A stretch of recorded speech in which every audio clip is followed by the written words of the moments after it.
but we wanted to make sure that we carved out a little time in the agenda to talk about the energy water nexus, and that's what our next two speakers are going to address. So our first speaker is a graduate of the University of Colorado Law School. It's Jill Cooper. She is the corporate advisor on health, safety, and the environment at Anadarko Petroleum Corporation. She's based down in Denver, and we are lucky to have her talk to us about the energy water nexus. So thanks, Jill.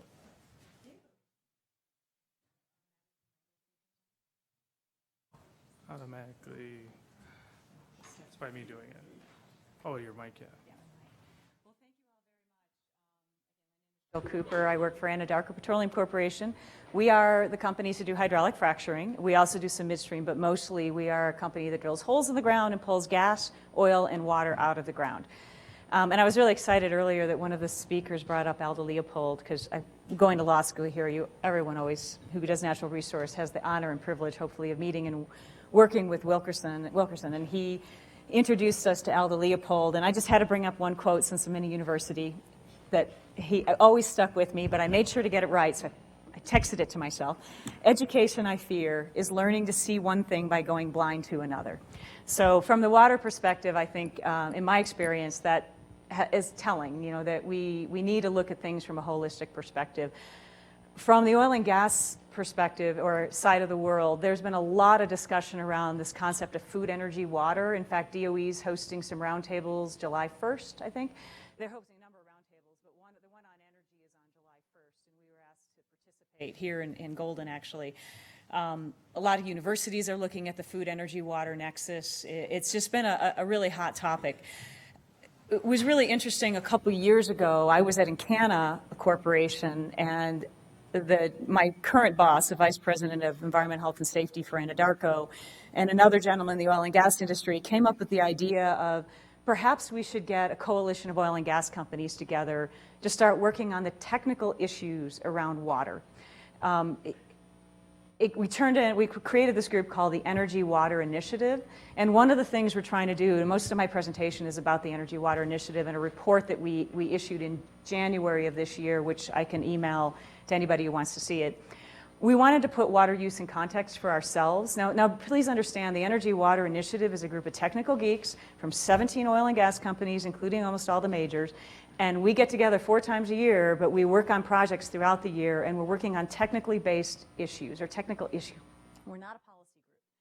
But one of the things that we kept asking ourselves is, how much water do we use, the fresh water? And so Colorado, because it's a great state and we have great water laws, well, you may argue the water laws aren't great, but they're very thorough water laws, and they touch everything. So we have more data than we do in Texas and Louisiana and Pennsylvania and other places. And so this information here is from the Oil and Gas Conservation Commission and the State Engineer's Office. So it's kind of the traditional place that we go to for the first round of water data.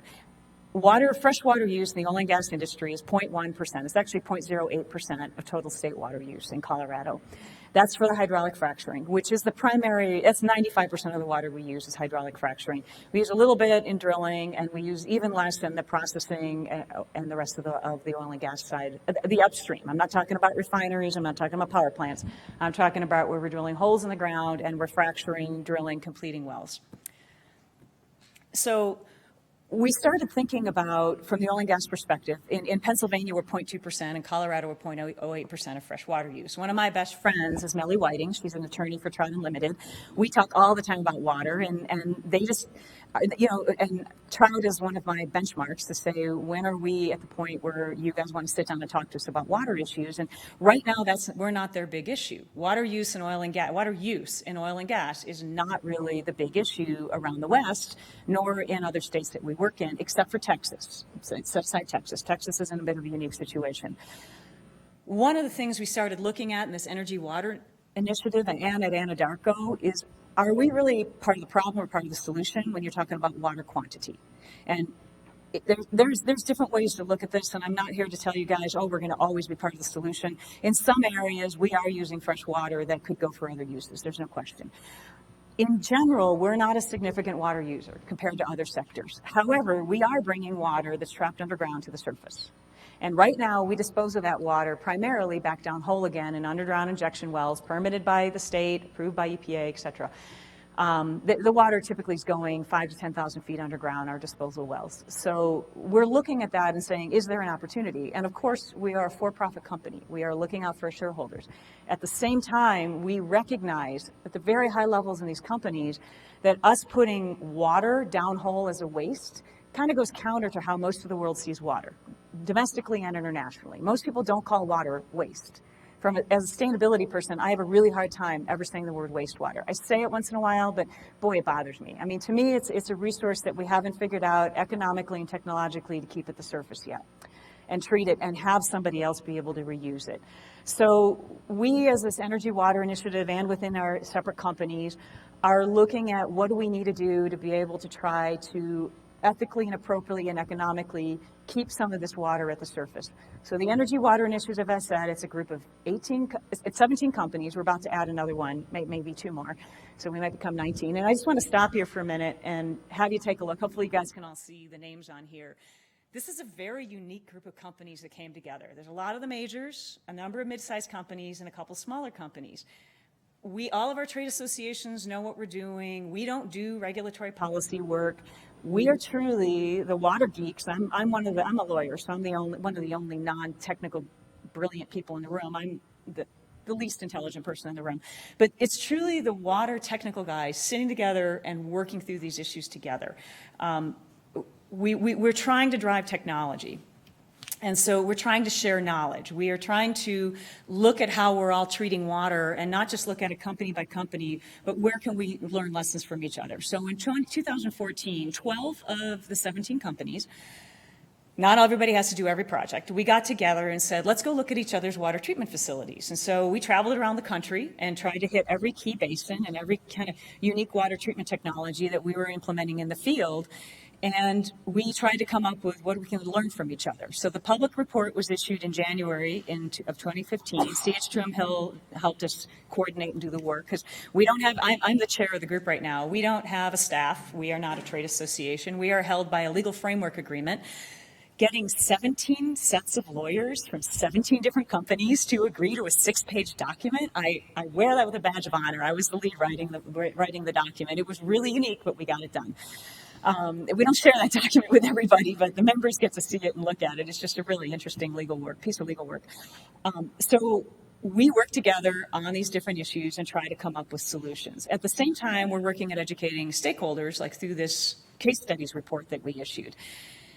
So I'm going to go through a little bit. These slides here were approved by 17 sets of lawyers and government relations and communications groups. So, however, our graphics group made them a little prettier than they were. But the content had all those approvals of everyone who had anything to do with this project or who's on the EWI. We call it the EWI.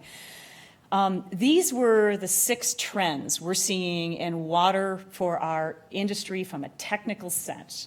And I'm going to walk through each one of these, but you can see the 6 trends, and then you can see the benefits that we're identifying to the community. And most of our benefits are, of course, dealing with our externalities. Things that maybe people feel like we're causing negative impacts to the environment or the public. How can we minimize them or reduce our externalities through our technologies? It's a very technology-intense industry. I work in the Denver office. There's 1,200 of us that work in Colorado. I bet you 600 of them are engineers, scientists, physicists, geologists. I mean, these guys, you give them a problem, they want to solve it. It is an incredibly innovative industry.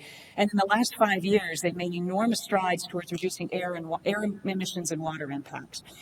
People just had to tell them they cared about it. And about 5 to 6 years ago, they started working on methane. Now, the EDS study said, we leak about 0.4% of our product to the air, of methane to the air in our upstream operations. So we really are making strides. You don't always hear about it. It's hard to get the press to report on those things. However, our trends, the 6 trends that this group came up with, one of them was if we improve our fracturing chemistry, we can use more non-fresh sources of water.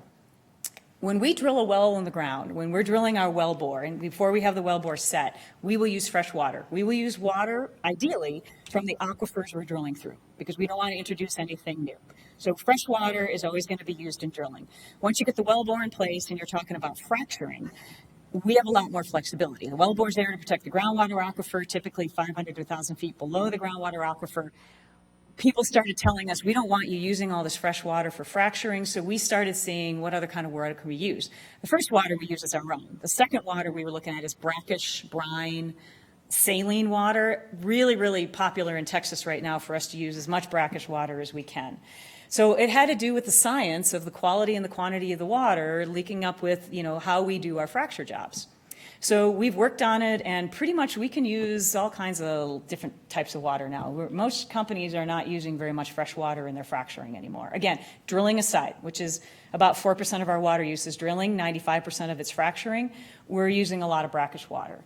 Trend number 2 is treatment technology innovations continue to make it available for us to use our own water. And so we work with a lot of universities, including CSU and CU and others, and we try to tell them this is the technology that we need enhanced. We're telling them now, we don't really need you guys to do a whole lot more work on the reuse of our water in our own operations. We're figuring that out, and we're working with the Halliburtons and the Schlumbergers of the world to get it done. So our goal is to continue to enhance water treatment innovations, come up with efficient, low-cost desalination options. Texas has got great desal funding going on in the state right now, and they've just expanded it to brackish water.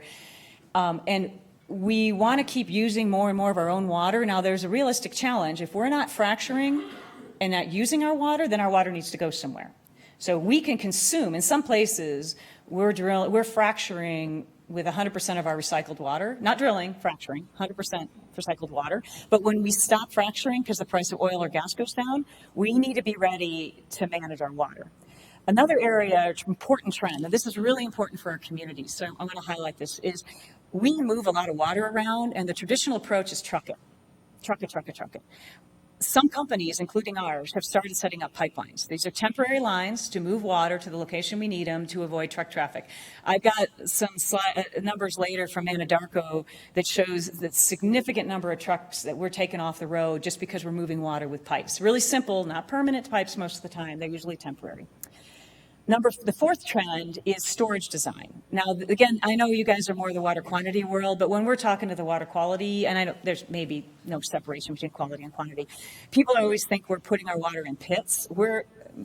Most of the time, what we're talking about when we store water are double-lined, monitored ponds, storage ponds, where we're putting water so we can keep reusing it. We're not putting it, we don't want it to seep in the ground. We don't want it to evaporate. If we're building a pond like this, we want it to be where we can get this water for, as much time as we need. And so we have these, as you can see here, it's just one example of one Anadarko system in Marcellus. The red lines are pipelines. And this one, I've got another one for Colorado, but this one, we got rid of 80,000 truck trips in 2015. If you want to make your community happy, you reduce your truck traffic. From our perspective. I mean, they really don't like the physical risk of more trucks driving on the highway and the roads and impacting the roads and potentially, impacting individuals. So we really work hard to try to get to to eliminate as much trucking and hauling as we can. You can't do it everywhere. In Louisiana, it's harder because there's so many waterways and rivers to cross and go under and around. I mean, the state of Louisiana's got a lot of wetlands. So you can't do these technologies everywhere, but where we can, we do. So again, this group, this Energy Water Initiative group, is learning from each other about how to enhance even more our storage technologies. The fifth one is transparency. This happens to be a Frac Focus map. Frac Focus is a disclosure system that the industry created in 2011. And states started adopting in 2012, 2013. So you can see here, and this is probably already out of date. I'm pretty sure California might have had their rule by now. But the green states are those that already have disclosure requirements for us to disclose what we use in our fracture jobs as chemicals. The stars are the ones that have adopted Frac Focus. So it just means that we're required by law to put this data into Frac Focus. Any of you guys can go see it. You can search online. You can go look at Frac Focus. You can search for Anadarko. And you can look at the chemicals that we're using. This is something, again, the industry came up with because people kept saying, we want to know what you're putting down hole. So it's a very interesting system.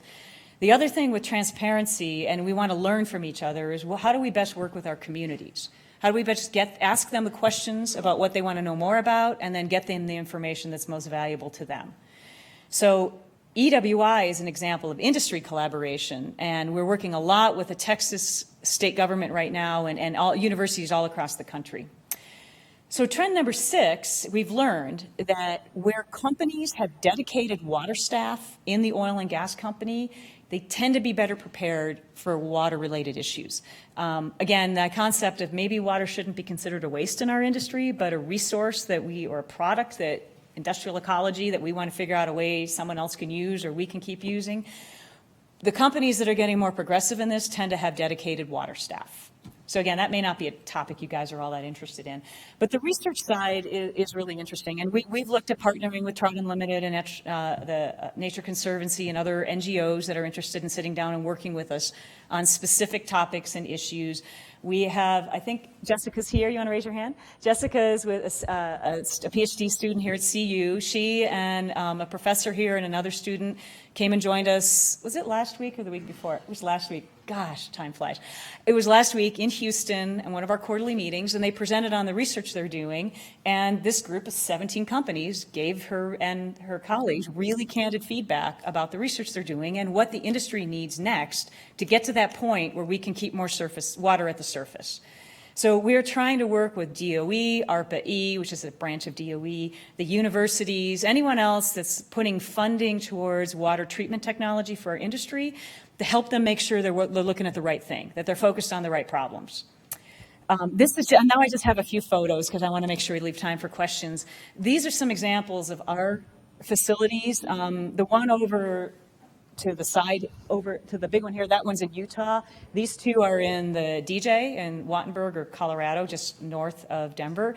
And one of the things that surprised me when I first started at the industry about 6-7 years ago is we're not just talking about ponds and tanks. These guys have some pretty sophisticated water infrastructure that we continue to work to enhance. The less we have to haul and touch water, the more we can pipe it and move it this way, the safer it is for the environment, the safer it is for all of our guys, because safety's first at our industry. There's no question that safety's first.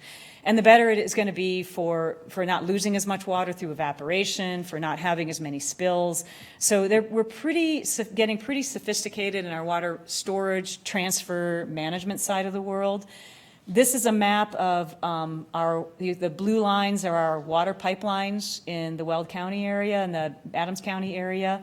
And as you can see here, this is where we've eliminated 2,000 truck trips per day, 10 million miles of truck trips, just because we set up we call it water on demand system.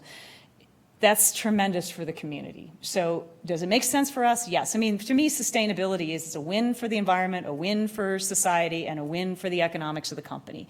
If we can get to the point where we're winning on all three of those, these things just happen, which is what happened with our company. We care about what our community thinks. We were hearing a lot about truck traffic. Our water guys and our operations guys sat down and said, let's pipe it. If we can get permits, if we can get permission, this is why this whole pipeline thing, nobody wants to permit pipelines anymore. They're challenging us on it. It's unfortunate because it means you're moving things around in less of a safe manner sometimes than if you pipe it. And water is one that really leads well to being piped and moved, as you guys know. So our water on demand system is something we're very proud of. Here's examples of what our water tanks look like when we need to store it in a tank and not in an open pond. We're not allowed to do open ponds everywhere, so we don't always. And typically, if you see an open pond in Colorado, it's probably clean water that's being held until we need it for a job. It's probably already treated. So our water programs within our companies and what we're working on with the Energy Water Initiative is we want to provide information to stakeholders, and our primary stakeholders are the regulators we work with and the communities that we work in. Though, if you want to ask where we're putting our time, money, and effort, it's first the communities we work in. And secondly, it's working with the regulators to come up with regulations and approaches that make sense. Number one, that does not reduce our ability to be innovative and flexible with technology. Because if you put regulations in place that mandate you do something in a certain way, you are going to stifle the innovation. And innovation to us means reduce externalities, reduce cost, and improve, hopefully, the community and benefits to the community. This idea of collaborating with other operators is really unique. You wouldn't believe the antitrust statement I have to read every single time. So many of you are lawyers, so I think you'd appreciate that. Before every meeting, we read an antitrust statement. We take it very, very seriously that we are not sharing secrets. We are talking about technology and science and moving issues forward. We may get to the point where our industry is sharing infrastructure. Maybe there's like midstream is who gets our gas. They process the gas so you can use it in your home or can go into a power plant. Perhaps the water will start getting treated in the same way. We'll have midstream treatment facilities that we already have pipelines going to our midstream plants. Put a water treatment facility next to it. The pipeline easements are already there. Put a water pipeline in there, send it to a centralized place where they can treat it. In some places, they're looking at recharging of groundwater aquifers. We're already doing that across the country for non-oil and gas water. They're recharging groundwater aquifers. In the state of Texas, they're very interested in figuring out what does it take to treat our water to the point where we can do it in Texas. We don't need to be the ones treating it, though. That's not our business. There are many, many entities out there, including local governments, that are in a better position to do it.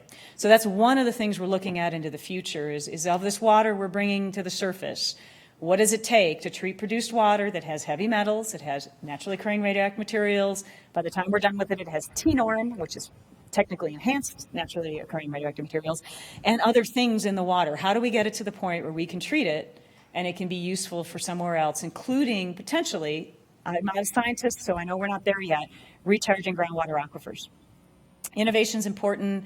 As I've said, conserving, maximizing water, and then building reliability and redundancy into the water system. So we are providing water so long as we're producing gas. But when we're not producing gas, we don't provide water. So whatever infrastructure gets set up around our source of water, we need to recognize it may not always be that steady state consistent. Although the water industry here is used to that because their water levels change regularly. But agriculture tends to be who wants to partner with what's closest on this, because they can be a little more flexible with their crops and other things on when they need what kind of water at what point. They can't necessarily be as flexible on when, but they can be a little more flexible on how much water they need at what time. So agriculture is who's primarily reaching out to us in this food, energy, water nexus. So I have 4 minutes, in addition to the 5 minutes of questions. I know I talk really fast, so my apologies for that. Thanks, Jill. Thank you. All right.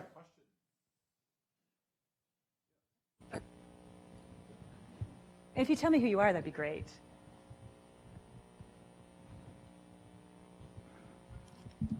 Lynn Siegel, I'm an ultrasound technologist.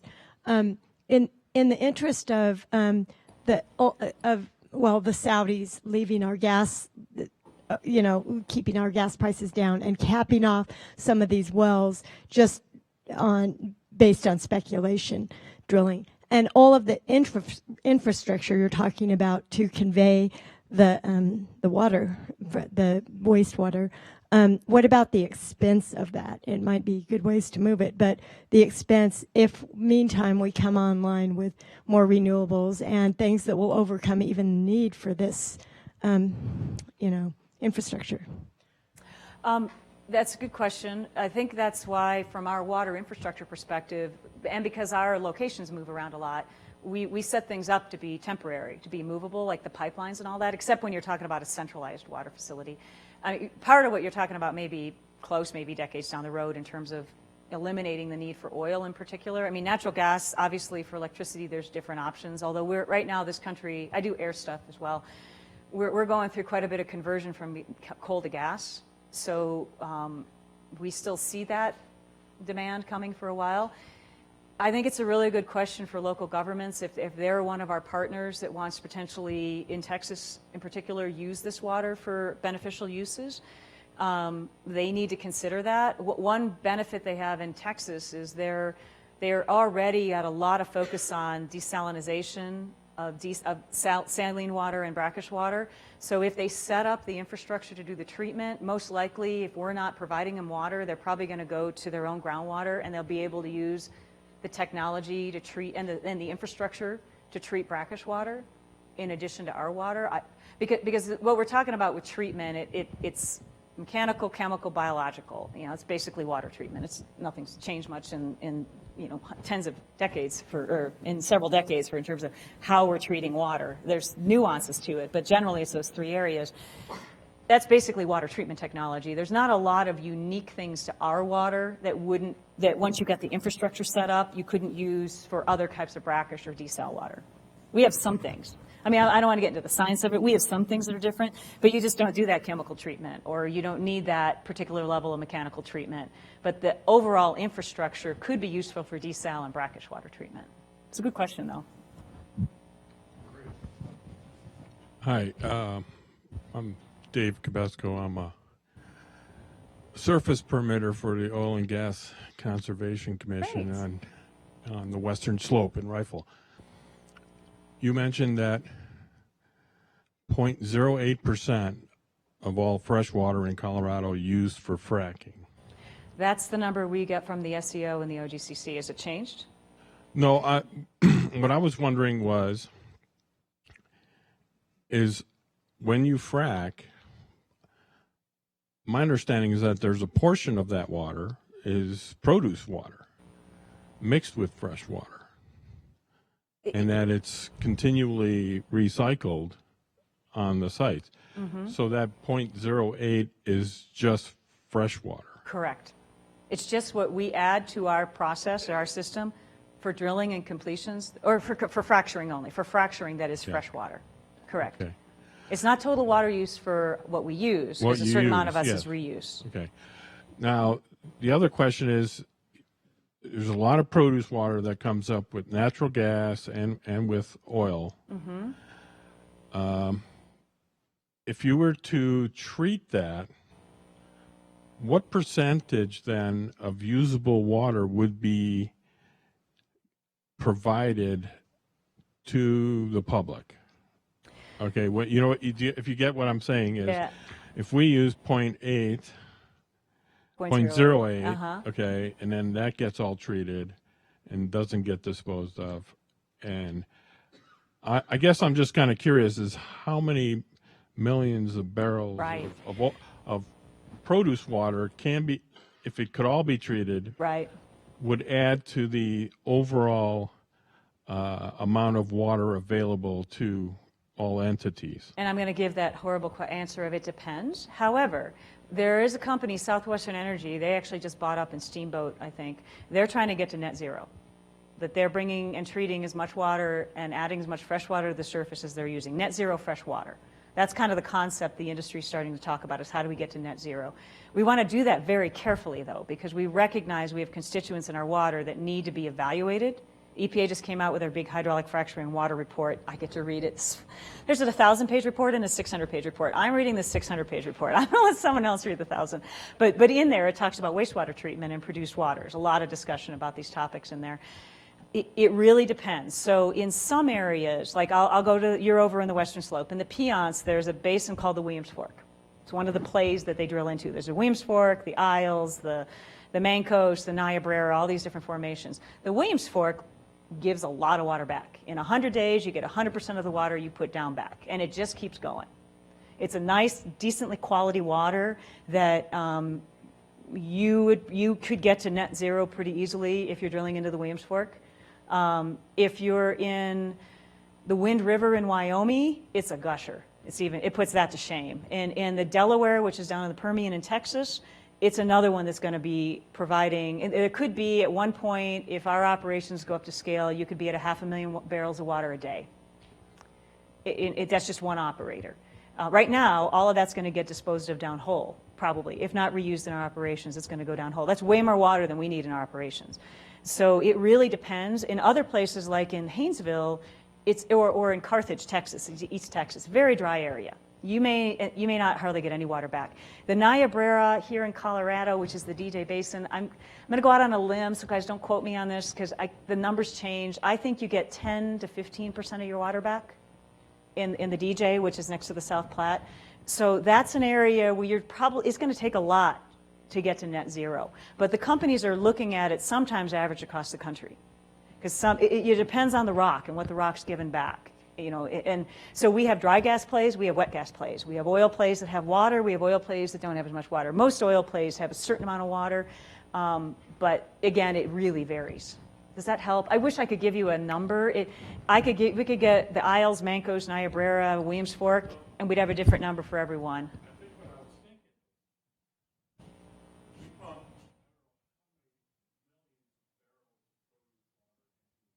Yeah.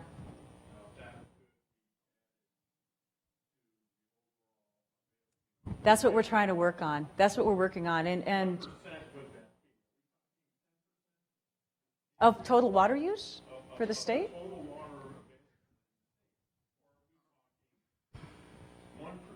I would say, again, you're putting me on the spot here because I haven't done those numbers. I would say it's probably going to be, we would try to match at least what we need. So you're talking less than 0.1%.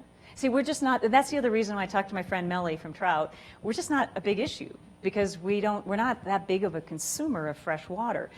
So it may not necessarily, and in the state of Colorado, I have to say, the water law here doesn't necessarily make it very friendly for us to spend a lot of money treating and managing our water, because it all depends on if it's tributary or non-tributary and how the surface owners are going to deal with it, with the groundwater versus part of the state water laws. I'll let water rights attorneys get into that one more. But I don't think in this state it's going to be as much as it could be in Texas. I would go with, if we're using 0.08% of fresh water in the state, I would say we try to get 0.08% on staying at the surface. So we would be net zero. But that's not a lot of water in this state. It's easy to express our water use in millions of gallons, but when you guys know it, when it really comes down to it, that's not a lot of water compared to agriculture and municipality. We do not make judgments on who's using water for what. That's completely up to the state, the communities, and the water rights holders. But just in reality, we're just not that big of a user. One last question. Larry. Twice what the reinjection costs are on, and that's obviously a big driver for why you don't reinject rather. That's what the Energy Water Initiative is all about right now. We met with CSU, one of the universities that came down last week to Houston to meet with us. They're kicking off a project to try to get water treatment of oil and gas water to $1.50. If we can get it to $1 a barrel, we are competitive with downhole injection costs. I see ranges from $3 a barrel to $15 a barrel. If you're in some areas like Pennsylvania where you not necessarily have wastewater disposal wells, you're probably going to spend more than $1 a barrel to get your water managed, treated, disposed of in Ohio, just for transportation costs alone. So we see a tremendous opportunity and a lot of movement because ARPA-E, DOE, we met with them about getting some of their funds, their grants they give, dedicated to wastewater treatment research. The universities Texas universities and Colorado universities are all over trying to figure out how to get that treatment done in the right way. Because I want to express again, in the right way. We need to make sure the constituents that we have in this water are known and treated. We, above all, do not want the liability of putting water in groundwater or putting it into surface in the Colorado River or the Platte River and then find out that there's something in there we didn't know about. Our lawyers are really nervous about our discharging to surface. Beneficial use by farmers is already happening. That's already working because of various federal laws that allow it to happen. But I think we're going to get there. I'm an optimist. You probably can't tell by now I'm an optimist.